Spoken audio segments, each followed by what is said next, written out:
Hello everyone, good morning. তো এখন বাজে সকালে 7:25। তো এখন থেকে আমি ব্লগটা স্টার্ট করছি। সকালে উঠে আমি বাসি কাপড়টা ছেড়ে নিয়েছি অ্যান্ড ব্রাশ করে নিয়েছি। তো সারাটা দিন আমি কি কি করি তোমাদের সাথে শেয়ার করব। আর ব্লগটা কেমন লাগে অবশ্যই জানিও। তো এটা আমার প্রথম লং ব্লগ হতে চলেছে। দুটো শর্ট ব্লগ আমি বানিয়েছি, মিনি ব্লগ।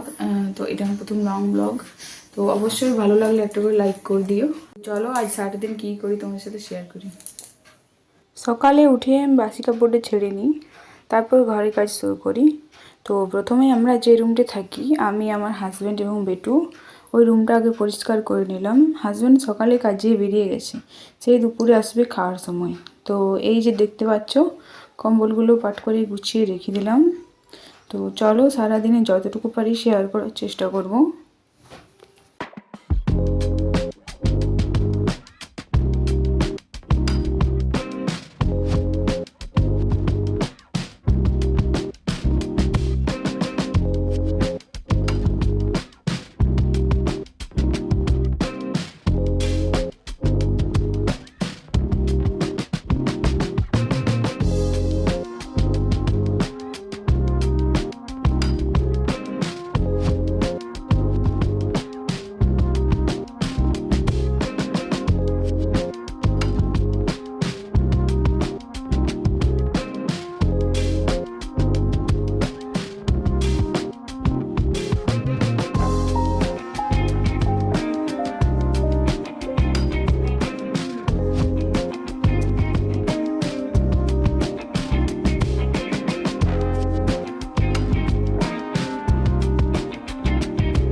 সব ঘরগুলো ঝাড় দেওয়া হয়ে গেছে, তারপর সব দুয়ারে জল ঢেলে ধুয়ে দিলাম। এবার আমি সকালের নাস্তাটা করি। ঘুম থেকে উঠেই খুব খিদে পেয়ে যায়। আসলে বেটু ব্রেস্ট ফিডিং করে, তো তাই। আমার একটা 3 মাসের বেবি আছে, বেবি বয়। ওর একটা ভিডিও পোস্ট করেছিলাম কিছুদিন আগে। ওকে নিয়ে আমি একাই সারাদিন মানে কীভাবে যে পার করি। ওর বাবা তো কাজে যায়, যেদিন বাড়িতে থাকে একটু রেস্ট পায় আর কি। তো বেটুকে আমি ঘুম পাড়িয়ে রুটি করছিলাম, কিন্তু হঠাৎ ওর কান্নার আওয়াজ পেলাম। তো ওকে নিয়েই চলে এলাম রুটি করতে। তো এই যে দেখো, বেটু কোলে নিয়ে রুটি করছি, মানে বেলেই না, ওই বেলা হয়ে গেছিলো, সেঁকছি। তো কটা ছিল, 3-4টা ছিল, ওকে নিয়ে সেঁকে নিলাম। তারপর চা বসিয়েছিলাম, চা রুটি সকালে খেলাম। তো চলো দেখতে থাকো।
ভাতটা প্রায় হয়ে এসেছে, আর 5 মিনিট হলেই হয়ে যাবে।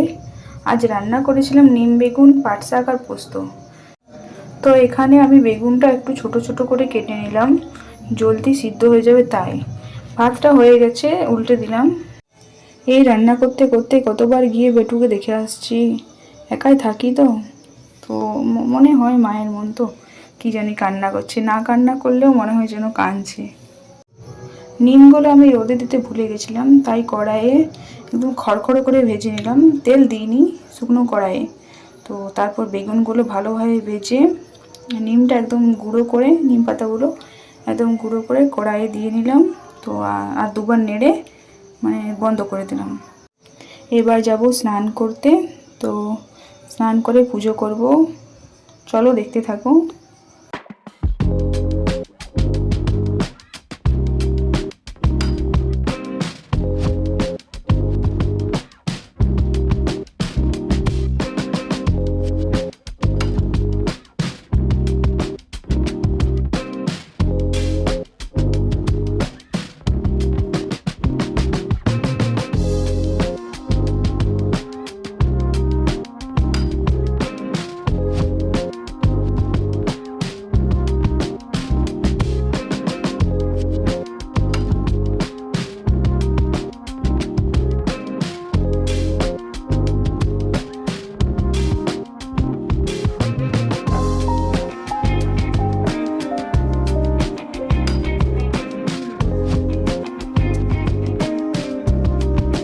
তো এখন আমার পুজো হয়ে গেছে কমপ্লিট। তারপর আবার চলে এলাম রান্নাঘরে।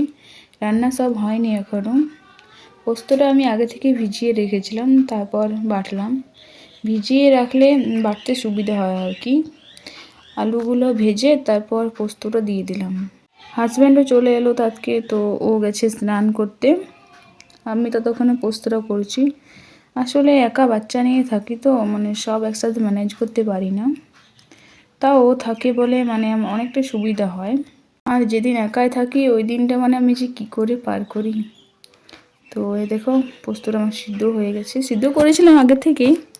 তো এবারে এসে হালকা তেল দিয়ে ভেজে পরে জলটা মরিয়ে নিলাম, তারপর পোস্তটা দিয়ে দিলাম। তো তোমরা অনেকে ভাবছো যে আমার বেটু এখন কী করছে। তো ওকে মানে আমি ঘুম পাড়িয়ে পাড়িয়ে কাজগুলো করছি, হয়তো কোনো সময় জেগে থাকছে, তখন ওকে নিয়ে মানে একবার করে খেলা করছি, আবার গিয়ে রান্নাঘরে কাজ করছি। তো এই দেখো হাজব্যান্ডও এসে গেছে, তো দুজনে আমরা খেতে বসে গেলাম। তারপর রান্নাঘর মুছো, গ্যাস মুছো, টেবিল মুছো, সব মুছামুছি করে নিলাম। তো এটা আমার প্রথম লং ব্লগ, প্লিজ কেউ কিছু মাইন্ড করো না, যদি কোনো ভুল ত্রুটি থাকে ক্ষমা করে দিও। আর কেমন লাগলো অবশ্যই জানিও কমেন্টে। যদি এতদূর পর্যন্ত ব্লগটা দেখেছো, জানি না আমি কেউ দেখবে কি না, আসলে নতুন তো। এই কমাস হলো মাত্র আমার, ডিসেম্বরে মনে হয় চ্যানেলটা খুলেছি, ডিসেম্বরের শেষ দিকে। তো প্লিজ একটু সাপোর্ট করো আর কি, একটু লাইক করে দিও। তো দেখাচ্ছি নেক্সট ভিডিওতে।